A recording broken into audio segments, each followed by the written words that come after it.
আল্লাহর রসুল যেদিন জন্ম নেন তো ওই দিন আম্মা জান আমেনা কোলে নিয়ে কাঁদতেছিলেন। সবাই জিজ্ঞাসা করতেছে কাঁদো কেন?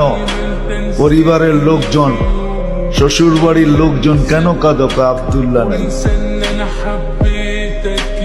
কেন? আব্দুল্লাহ থাকলে এতক্ষণে খেলনা চলে আসতো। আল্লাহ যেন কানে কানে বলতেছিলেন আমেনা কাঁদিস না, আব্দুল্লাহ খেলনা আনলে আর কোত্থেকে আনবে? মক্কার বাজার থেকে পাথরের আনবে, কাঠের আনবে, প্লাস্টিকের আনবে, মাটির আনবে।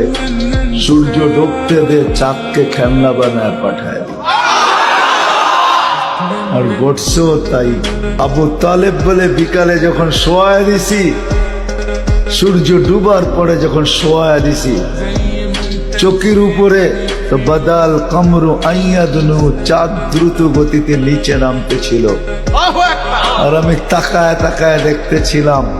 যখন একবারে নিকটে চলে আসছে তো চিৎকার দিয়া ফেলছি, ভাবতেছিলাম তোমার উপরে পড়া না যায়, কিন্তু তোমার মাথার কাছে এসে থেমে গেছে। তুমি হাত পাও নাড়াচাড়া করতেছিল আর চাঁদ উপরে ডান্স করতেছিল। তো বলছে চাচা জানেন চাঁদ কি বলতেছিল? তা তো জানি না। বলে আন্নাল কামারা ইউগান্নিনি ওয়া ইউহাকিনি ওয়া ইয়ামনাউনি মিনাল বুকা। চাঁদ আমাকে ছন্দ শুনাইতেছিল, কান্না থেকে বিরত রাখতেছিল।